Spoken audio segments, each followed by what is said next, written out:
faz com que eu me sinta, no final das contas, apesar de todas as diferenças, muito mais segura com homens de esquerda. Leon e Nilce respondem à direita. La derecha. Vamos ver o que eles falaram. Tô curioso pra ver o que a Glana vai dizer sobre isso. Vou dizer já minhas expectativas. O Leon e a Nilce, eu acho que eles são um pouco aquela esquerda que é tipo, gente, mas isso é do mal contra o bem. Entendeu? Eu que só sei. consegue conversar com a esquerda. Será?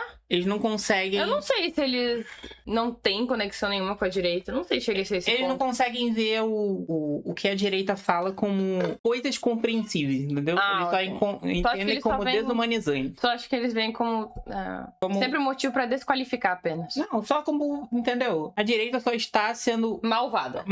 absurda, escrota, não sei o quê. Não entendem entender a lógica por trás daquilo. Entendi. Eu penso que a direita faz isso muito também.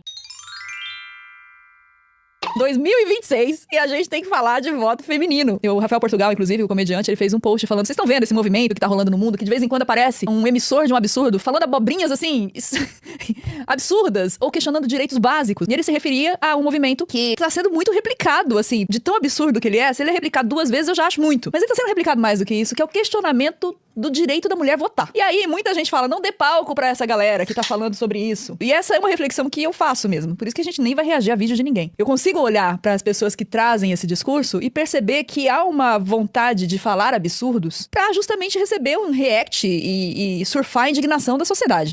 Eu discordo, só fazer um parênteses completamente inútil. Ela tá muito bonita. Será que ela fez uns botox, umas coisas? Eu não sei, mas eu penso que ela tá bonita e ela tá bem com esse cabelo branco. Ela tá ficando grisalha. É verdade. Primeiramente, eu discordo dela que necessariamente essas pessoas elas só estão querendo surfar. Não que não existem essas pessoas, mas eu penso também que existe sempre aquela tentativa de estressar as pessoas pelo absurdo e aí tu consegue uma coisa menos absurda, entendeu? Então, primeiro tu fala, sei lá, as pessoas devem ter direito de... Deixa eu pensar. Ai, meu... Partido nazista. Né? Partido dos pedófilos. Defender o partido dos pedófilos. Aí as pessoas elas não vão aprovar o partido dos pedófilos, mas aí consegue aprovar uma lei para reduzir a maioridade para se relacionar com pessoas mais velhas, entendeu? Tu luta por algo absurdo, as pessoas ficam horrorizadas, mas no final das contas, quem lutou pelo absurdo vai conseguir algo abaixo, mas ainda assim vai corresponder, vai atingir o alvo do que ela queria desde o início, entendeu? Tu não acha que é isso que aconteceu um pouco com o pessoal trans? Porque, tipo, depois que surgiu os boy seta no binário, agora ser só trans parece ok. Normal, né? Porque a pessoa tem agora... Caraca, poderia ser o boy seta no binário. Ser só trans é ok. Tipo, é homem... E veja só que trans. isso acontece mesmo quando as pessoas não têm intenção, tá? Isso acontece naturalmente. As pessoas vão defender algo absurdo e aí aquele absurdo anterior já não parece mais tão absurdo assim. Entendeu? Mas vamos lá. Muita gente quer ter uma carreira política e aí precisa apelar pra uma opinião raivosa, extremista, que é pra poder se destacar no absurdo. É uma receita que funciona. O problema é que essa é uma temática séria demais. É muito fácil destruir direitos recentes e é muito difícil abalar vícios históricos. Eu discordo, tá? Eu discordo. Eu penso que começar a questionar determinados direitos, principalmente das mulheres ou das minorias em geral, é fácil. Agora, conseguir remover direitos é algo muito difícil. Institucionalmente falando. Tá? Não é tão fácil assim quanto se pensa. Tem países que conseguiram, mas é raridade, né? Exatamente. O Irã conseguiu. Tá, mas vamos ver como é que isso foi feito, né? Através de uma guerra civil bárbara. Então não foi fácil. Exatamente. No final das contas, não foi fácil. Tu pode até conseguir, mas isso vai levar anos e pode ser que através de uma guerra, entendeu? Então, não é tão fácil quanto se pensa e em alguns lugares pode até ser mais fácil, mas porque as instituições são fracas ou recentes, como, por exemplo, alguns países da África, entendeu? Então, assim, questionar esses direitos, eu penso que é fácil. As pessoas, elas já começam a duvidar e suspeitar se aquelas pessoas realmente mereceriam tais direitos. Agora, conseguir removê-los, aí a história é bem outra.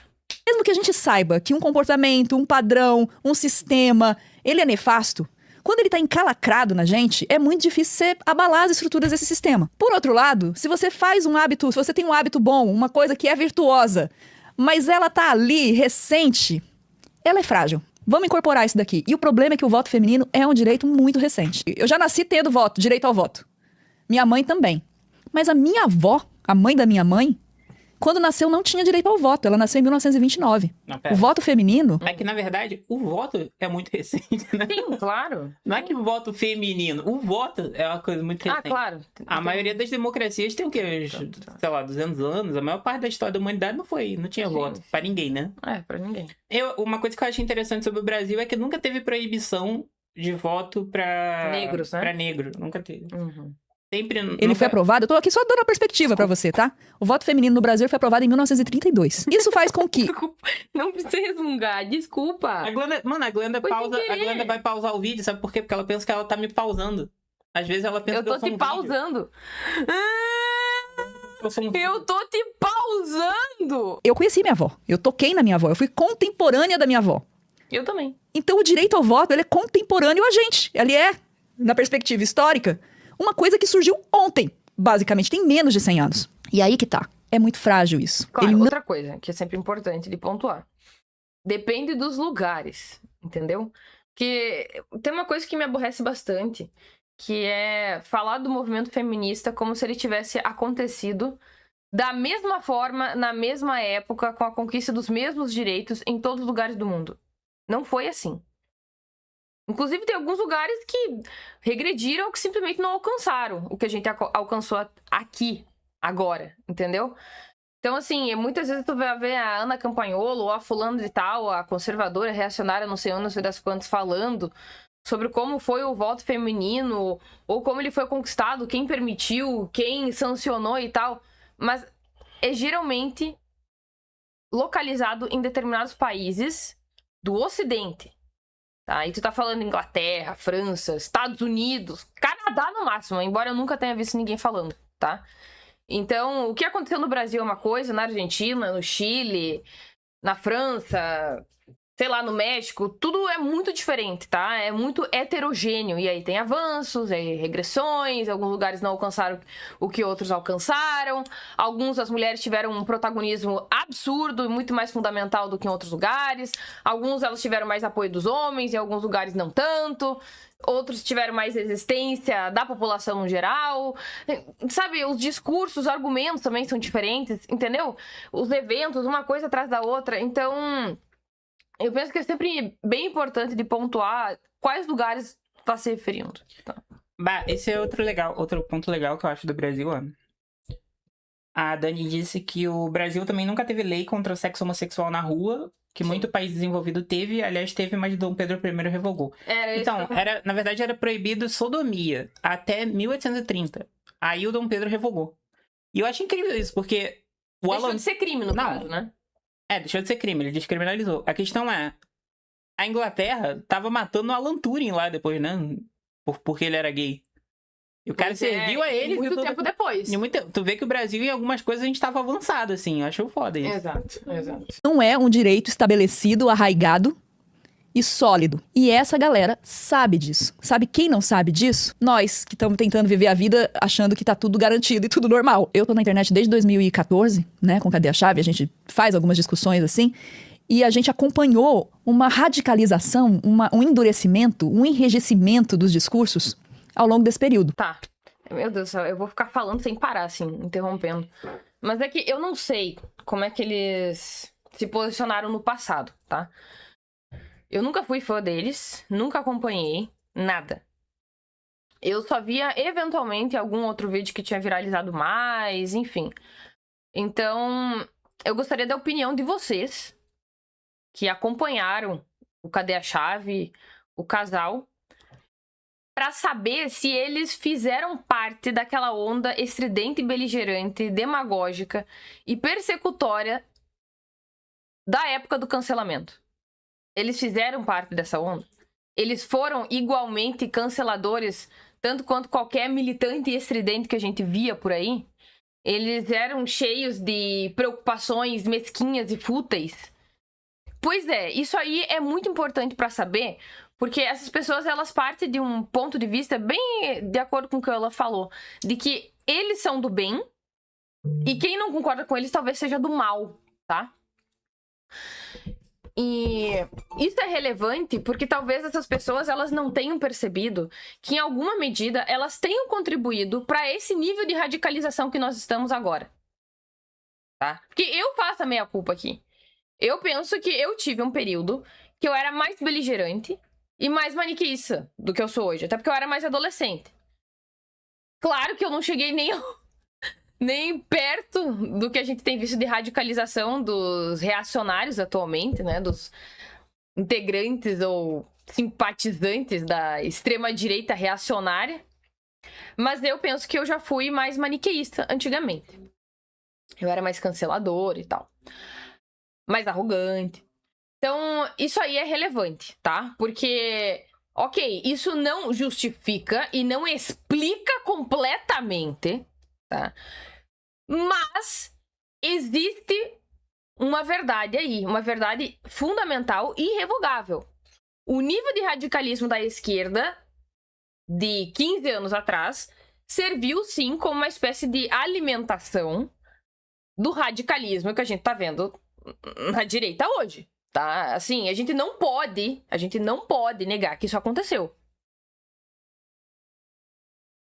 Assim, é negacionismo. Tá? E aí, ok, a gente pode fazer uma análise histórica maior ainda, né? Macro, de que apesar dos 15 anos insuportavelmente canceladores e woke que nós passamos, não chegou nem perto de, sei lá, praticamente toda a história da humanidade em que as mulheres verdadeiramente foram tratadas como cidadãs de segunda classe. Que elas foram mortas, perseguidas, estupradas, humilhadas, escravizadas de todas as maneiras possíveis. E a gente, pensando, né, em larga escala, a gente conclui, cara, mesmo essa onda de cancelamento de 15 anos não chega nem perto do que foi o patriarcado até recentemente. E logo não há justificativa para essas pessoas mais à direita ficarem mais extremas. Ok, mas essa é uma análise que as pessoas individualmente, elas não vão considerar porque elas sentem que sozinhas, individualmente, elas estão sofrendo desvantagens. Elas estão se sentindo prejudicadas.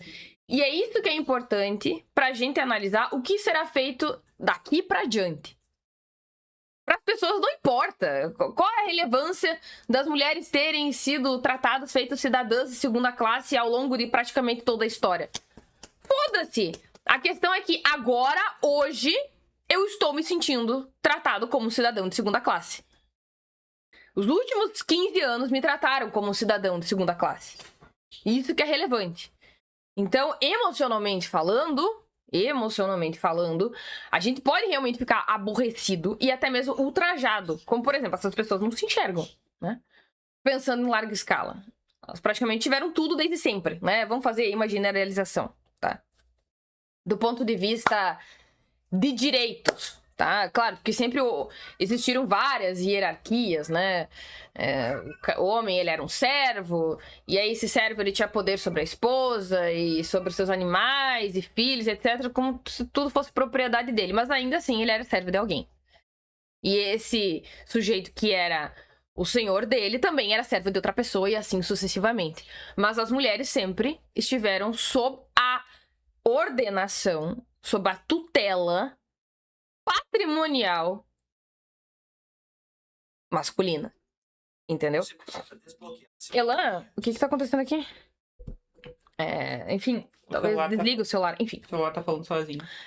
Então, embora a gente fique impressionado, né, revoltado com esse nível de reacionarismo, considerando o período histórico da humanidade inteira, a gente precisa também compreender por que esses jovens estão reacionários, considerando como eles se sentem individualmente. E não importa. Ah, meu Deus, mas eu acho que é um absurdo. Porque não interessa. Existe um fato. A gente precisa reconhecer esse fato para ter estratégias de longo prazo daqui pra diante. Não tem o que fazer. O problema já se instalou.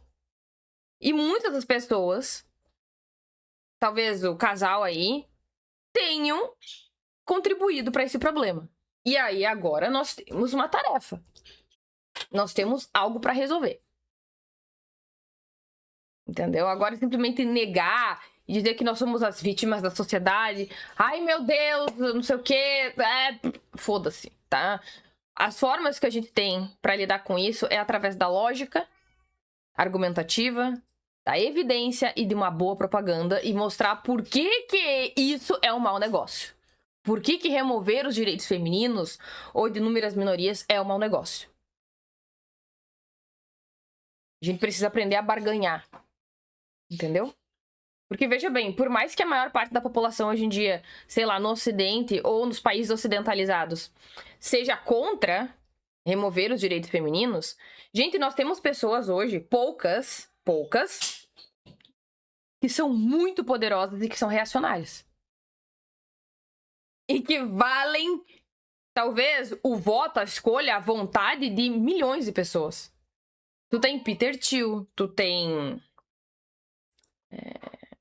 Curtis Yarvin, tu tem o Vale do Silício, tu tem o Elon Musk, tu tem o Trump, tu tem o vice dele, o J.D. Vance. Então, são poucas pessoas, mas com muito poder. E aí, o que a gente vai fazer? E essas pessoas geralmente inspiram esses jovens reacionários e vice-versa. Essas pessoas estão se validando e se legitimando o tempo todo. Então, assim, eu não sei o que eles vão falar a partir de agora, mas eu acredito que é necessário realmente ter uma visão talvez mais imparcial e até mesmo humilde de reconhecer que eles possam ter contribuído para isso. Há 10 anos atrás, seria impraticável, a gente não veria esse tipo de coisa acontecendo, com tanta disfarçatez, com tanta cara de pau. Mas essas pessoas insistiram. Por quê?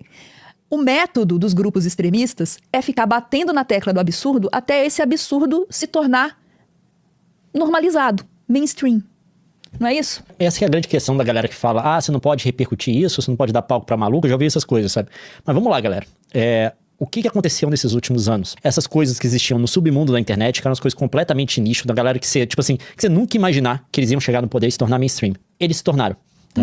Ignorar não funcionou. Não funcionou. A internet, ela criou um ambiente de multiplicação. O emissor do absurdo, ele vai chocar e vai ser repercutido por quem vai repudiar ele. E nisso, a voz dele se projeta e outra pessoa que concorda com ele, que vai ecoar a mesma ideia, o mesmo valor, vai se identificar e vão se ligar. E ali eles se fortalecem. Ali eles se retroalimentam. Tem um outro fator. Lembra que eu falei que o vício, por mais vicioso, por mais degradante, por mais nefasto que ele seja, por ser histórico e arraigado, ele é muito resistente? A negação do direito da mulher, do voto feminino, ela encontra a raiz da misoginia, do patriarcado. Eu sei que tem muita gente que torce o nariz para essas palavras, mas elas são as palavras usadas academicamente para entender esse sistema, e é o que a gente vai usar aqui, tá? Você chama o que você quiser, mas enfim. Esses padrões que oprimem a mulher, que tratam o homem como superior e a mulher como inferior, isso é algo que foi estabelecido na nossa cultura ao longo de séculos. Então, Séculos não.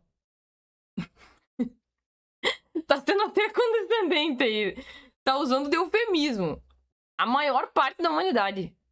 Ao longo de maior parte de toda a história nossa foi assim. Em alguns lugares, ainda é do jeito que já foi. Entendeu? E veja que... Eu vou falar algo que talvez as pessoas, não sei, fiquem ofendidas, ultrajadas, não sei, sintam um desconforto. Mas eu entendo o patriarcado como um fenômeno natural. Tá? É um fenômeno natural.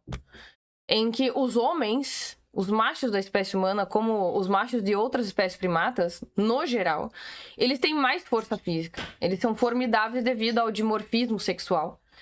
E, portanto, geralmente, eles têm uma capacidade maior de monopolizar o acesso aos recursos. Então, eles impedem que as fêmeas tenham acesso aos recursos para que eles possam barganhar através do acesso sexual. Isso acontece entre várias espécies de macacos, por exemplo. Então, eles impedem o acesso à água potável, aos alimentos e à proteção, porque assim essas fêmeas ficam em condição de miséria e de dependência, e a partir de então, elas acasalam com eles. É uma barganha. E aí, se nós formos pensar do ponto de vista individual, é o correto. Porque se tu não tem acesso a todos esses recursos e tu vai morrer, sei lá, de inanição, por exemplo, ou de sede, naturalmente tu vai tomar essa escolha. Eu vou me sujeitar à autoridade dessa pessoa que é muito mais forte do que eu.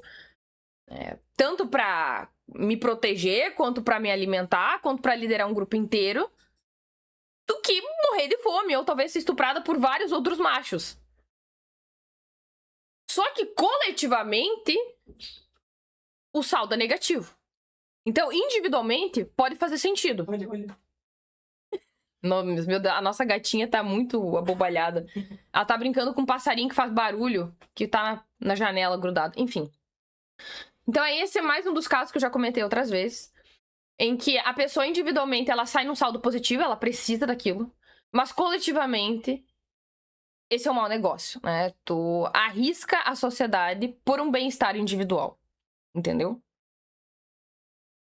Pode falar. Quem concorda que o patriarcado é natural de T1, quem discorda de T2. Agora, não significa que porque o patriarcado é natural, que ele seja ético, que ele seja desejável ou que ele seja justo, tá? São coisas diferentes, ok? E as formas que nós conseguimos reequilibrar o jogo é justamente permitindo que as mulheres buscassem e alcançassem os seus próprios recursos através do estudo e do trabalho. Mas um trabalho que não precisava da permissão da tutelaria de nenhum homem. Porque, embora as mulheres sempre tivessem tido suas ocupações ao longo da história, elas só poderiam trabalhar se os homens permitissem. E em profissões muito específicas e particulares pré-determinadas também. Hoje já não é mais assim. Todas as mulheres têm o direito ao estudo. Todas as mulheres têm o direito a escolher o trabalho. Todas elas têm o direito de não se casar, de não ter filhos. E isso reduz a força de barganha dos homens sobre as mulheres, porque agora elas já não são mais dependentes deles para sobreviver. Logo, elas podem exigir mais deles do que apenas a boa e mera sobrevivência. Tanto que antigamente a gente escutava muito isso ser dito no passado, que era: o fulano de tal foi um bom marido pra fulana, nunca deixou faltar nada em casa e não batia nela. What? Como assim? Quem já ouviu isso como um critério de bom casamento de GT1? Porque antigamente isso era muito comum, cara. Hoje em dia, nós consideramos isso um absurdo. É simplesmente um absurdo. Isso é o mínimo, né? Não ser agredido é o mínimo. Entendeu? Então, assim, hoje as mulheres podem exigir outras qualidades, outros adjetivos, outras skills de relacionamento pros homens. E se eles não correspondem a isso, elas simplesmente se negam. Eu não vou namorar, eu não vou transar contigo, eu não vou me casar, eu não vou ter filhos. Acabou. Isso reequilibrou o jogo. Ou talvez desequilibrou pros homens. Certo? Então, isso é inegável. O acesso das mulheres aos recursos fez com que os homens tivessem muito menos peso de decisão sobre o destino das mulheres. Aqui, ó. Quando eu era criança, eu lembro da minha mãe me ensinando que o pai comia primeiro na mesa e depois dele se servir, que o resto da família poderia pegar a comida. Eu lembro disso nitidamente. Mas, meu Deus, quantos anos tu tem? Meu Deus! Eu acho correto isso aí. Porque o pai, ele precisa comer mais quando ele trabalha igual um diabo, né? Se todo mundo comer e ele for o último a pegar, sobra pouca comida pra ele. Ele realmente... Geralmente o pai tem que comer mais porque pega trabalho pesado. Se tu estiver pensando... Se tu estiver pensando sobre esse ponto de vista, de que a pessoa ela trabalhou mais, eu até concordaria contigo. Uhum. Eu concordaria contigo. Mas a gente também tem que pensar que isso induz uma certa perspectiva de inferioridade para aqueles que estão comendo depois, mesmo que não se tenha essa intenção. E além do mais, tem várias culturas, em vários lugares, que as mulheres trabalham tanto quanto, proporcional ou até mais, e ainda assim, elas vão comer depois. Não, tudo bem, mas ainda que elas trabalhem tanto quanto, elas precisam de comer menos do que o homem, porque elas são menores, né? O cara precisa comer mais do que a mulher. Mas tu não precisa comer depois. Tu pode simplesmente dividir e dar mais pra ele. Comer depois não faz sentido. Então. Mas isso... ele botar o prato dele primeiro faz sentido. Não. Eu acho que isso aí tem a ver com uma ritualização da manutenção da inferioridade da mulher. Porque tem um ritual ali que incute na perspectiva das pessoas que uma pessoa merece mais. Tá, se você assumir isso, você vai ter que assumir também que a ideia de primeiras damas significa a inferiorização do homem. Porque o homem vai depois da dama. Olha, algumas pessoas entendem dessa forma. Tá errado. Mas calma, deixa eu finalizar. Tem outra coisa. A gente também tem que considerar que ao longo de toda a humanidade, tá? Ao longo da maior parte da história, as mulheres engravidavam frequentemente. E ainda assim elas comiam depois? Qual o sentido disso? Ou elas estavam em período gestacional, ou elas estavam em período de puerpério. Logo, essas mulheres necessariamente deveriam comer mais e antes. Tá bom. Vamos deixar o povo decidir. Quem acha que eu tô certo de T1, quem acha que a Glenda tá certa de T2. Se eu estiver considerando o período gestacional e puerpério, a mulher deve comer antes e mais. Tá bom. É um sistema enraizado, muito forte. Sim, lembrei. Na minha casa, na minha família, os meus pais, tanto meu pai quanto a minha mãe, eles sempre sacrificavam eles próprios pra que eu pudesse comer mais. Sempre. Sempre. É curioso que...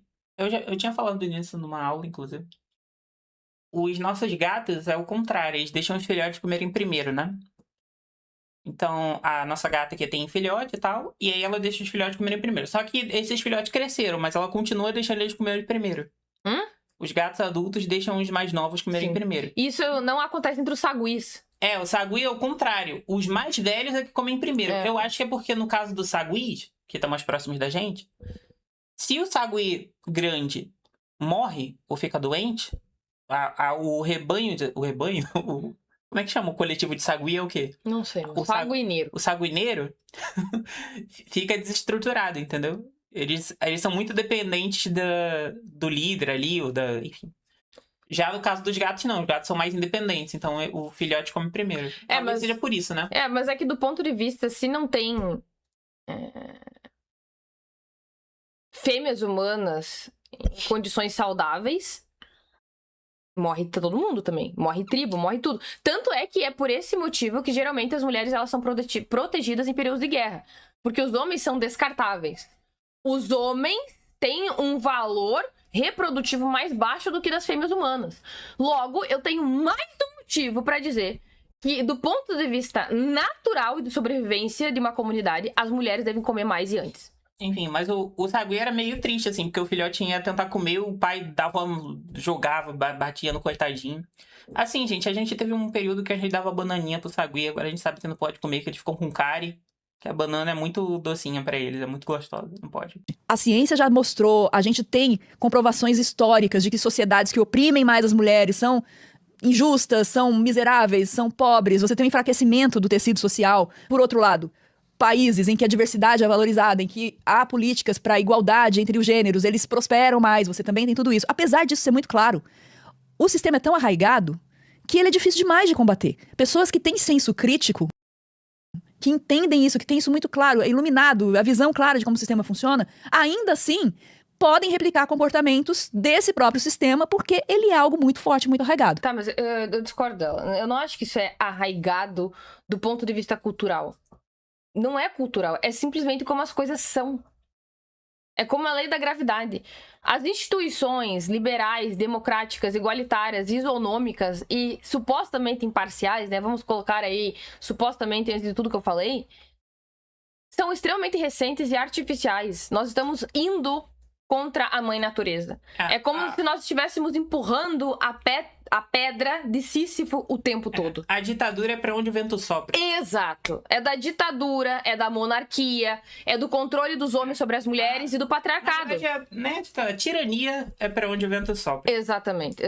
Todas as instituições, democracia, isso aí é a gente soprando contra o vento, entendeu? A gente tentando se civilizacionar. Exato. A gente tá nadando contra a maré, porque a natureza sopra dessa forma. Entendeu? Em direção às hierarquias extremamente rígidas, em direção ao pensamento mágico, conspiracionista, a personificação dos eventos e dos fenômenos, da parcialidade, da tribalização. É assim que a natureza é. Então não tem a ver com um pensamento especificamente. É uma cultura arraigada. A cultura arraigada que a gente tem é, sei lá, da sociedade de caças da Índia, entendeu? Isso é uma cultura arraigada que realmente é difícil de arrancar, entendeu? Agora, não que a cultura não tenha um papel. Claro que tem um papel, inclusive desse sistema de caças e tal. Mas essa orientação em que as mulheres têm poder é contra as leis da natureza. Simples assim.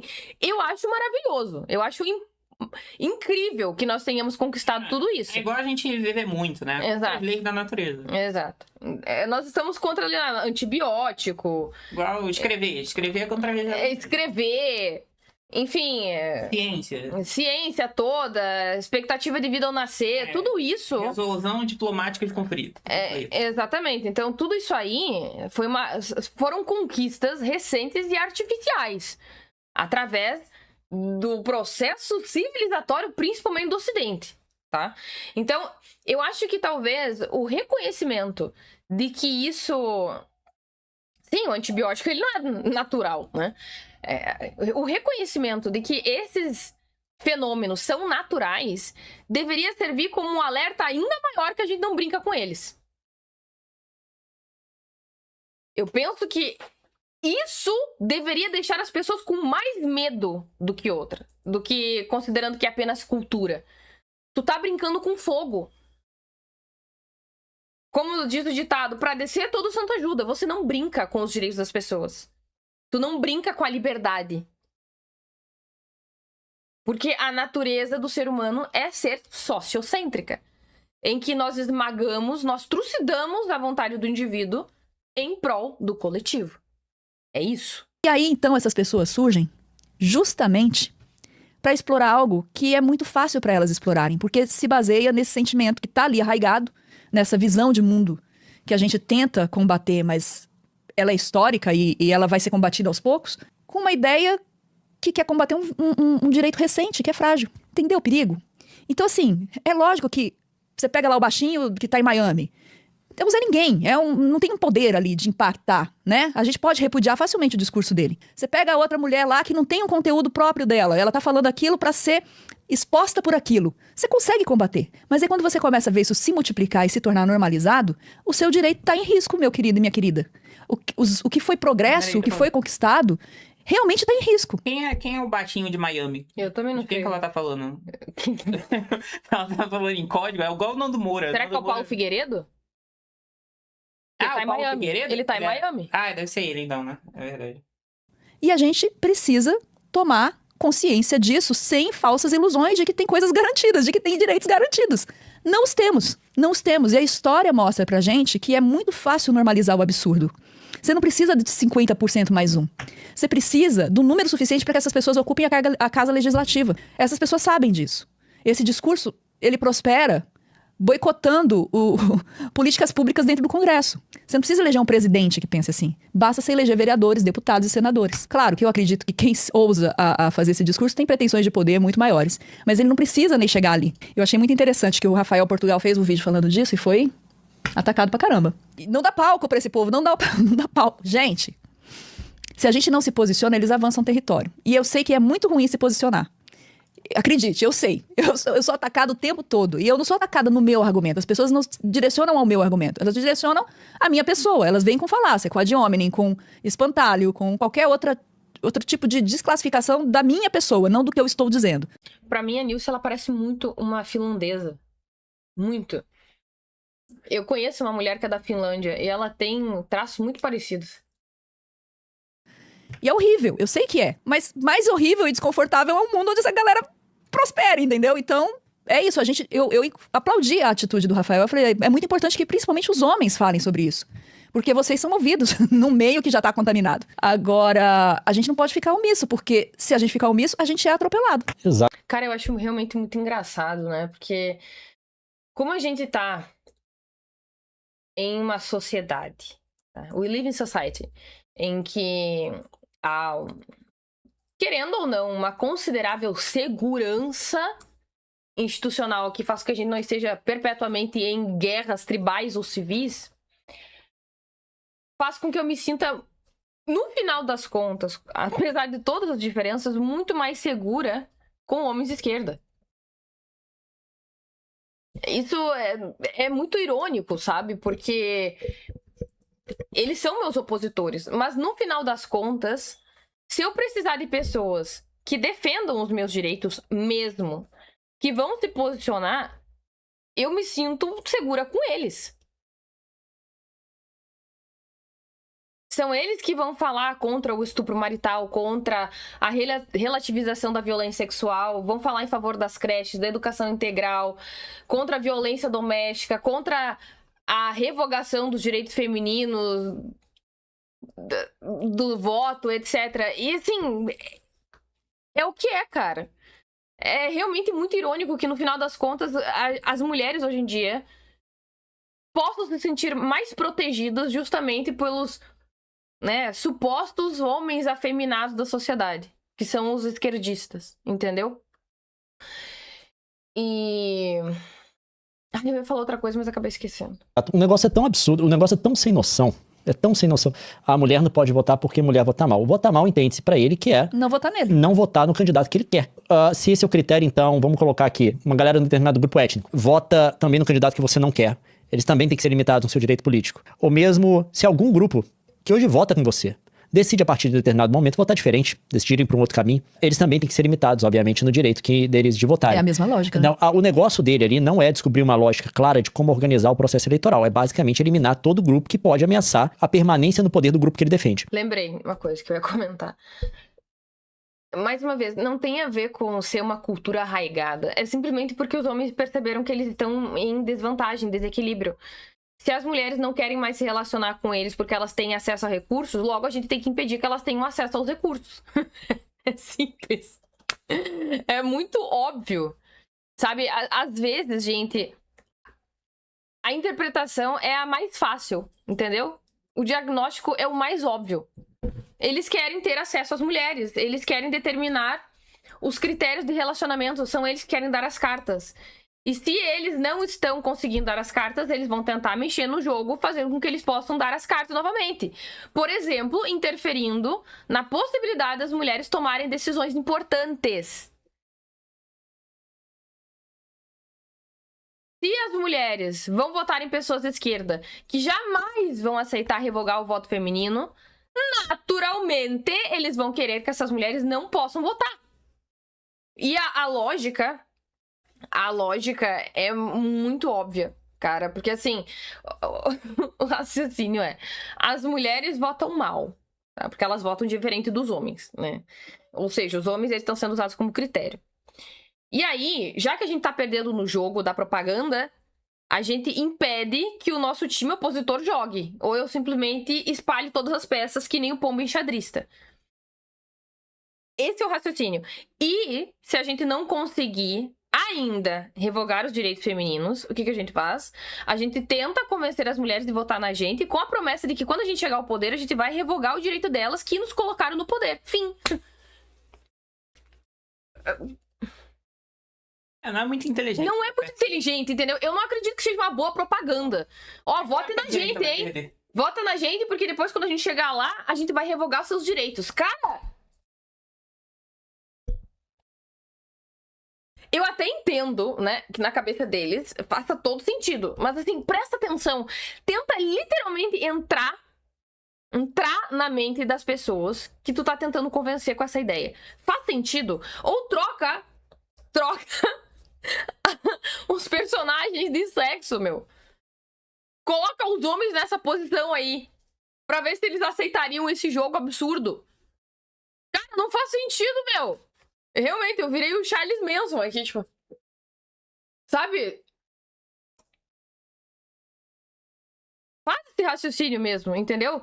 Faz com que os homens, eles estejam sendo foco de conversão, sei lá, da esquerda, de que eles deveriam votar na esquerda, porque a esquerda acredita que, na verdade, eles não deveriam ser líderes, né? Que os homens não deveriam ser líderes, que os homens não deveriam estudar, que os homens não deveriam trabalhar, que eles só deveriam ficar em casa desde o início da vida até o final, e que toda orientação e determinação sobre o que vai acontecer com ele seria determinado pelas mulheres, tá? Porque Deus determinou, é uma hierarquia natural, e que se eles votarem na esquerda, é isso que vai acontecer. Nossa, que interessante isso. Realmente, assim, eu acho que eu, enquanto homem, com certeza votaria na esquerda. Meu, a promessa é, nós somos contra o voto masculino, e se tu votar na gente e a gente chegar lá no poder com o seu voto, prometendo a revogação do voto masculino, a gente vai revogar o seu direito ao voto e todos os seus outros direitos. Eu acho que realmente, assim, não é uma boa ideia. É uma péssima propaganda. Ei, você, já tentou explicar uma ideia pra uma pessoa e ela entendeu outra coisa? Ou saiu de uma discussão pensando, eu tava com a razão, mas expliquei tudo errado. Às vezes, o problema não é o que você pensa, é como você organiza o que você pensa. No fundo, o que você quer não é apenas ganhar uma discussão, é ser entendido e levado a sério. Foi por isso que eu criei esse curso de argumentação. Aqui, você aprende as técnicas que filósofos e cientistas realmente usam para construir ideias sólidas, sem linguagem difícil, sem papo abstrato que não serve pra nada. As aulas têm exercícios práticos e intervenções dos alunos, porque argumentar bem só se aprende praticando. Esse curso é pra quem cansou de pensar bem e falar mal. Se você quiser ser mais claro, preciso e convincente, clique aqui.